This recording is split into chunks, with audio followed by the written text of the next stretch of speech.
कहाँ खटत बाड़ू ड्यूटी, उड़ल जाता मुहावा के ब्यूटी। कहाँ खटत बाड़ू ड्यूटी, उड़ल जाता मुहावा के ब्यूटी।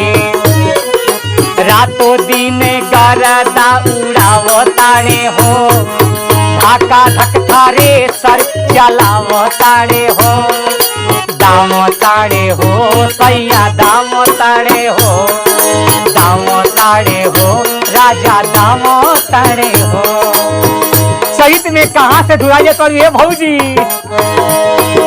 दाम ताड़े हो सैया, दाम ताड़े हो, दाम ताड़े हो राजा, दाम ताड़े हो। कहाँ खटत बाड़ू ड्यूटी, उड़ल जाता मुहावा के ब्यूटी। रातों दिन गरदा उड़ावताड़े हो, धाका धक थरी सरे चलावताड़े हो। दाम ताड़े हो सैया, दाम ताड़े हो, दाम ताड़े हो राजा, दाम ताड़े हो। ई तो बड़ा बढ़िया मेहनती मर्द पहले बार धूरा बिगाड़ देते हुई है।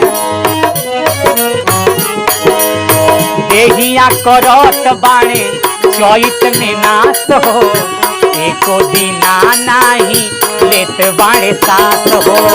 तऊ की न भौजी शरीरिया लूहे में, चलले रह उनके नेबुआ मुहे में। दम सारा ओही पर लगावताड़े हो, अकेले गुरी गांठ सारा कावताड़े हो।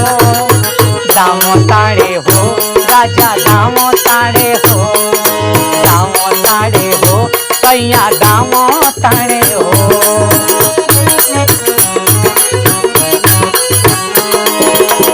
भूसा से बाल हमार हो जाता लाटा, महकता देह खटौत जैसे माथा। नैहर में रहल हो दूधू हसीना, ससुरा में सोखे के पड़े पसेना। भर मुहे वीर बल धारावताड़े हो, अधमे सभी हाथ ना बटावताड़े हो।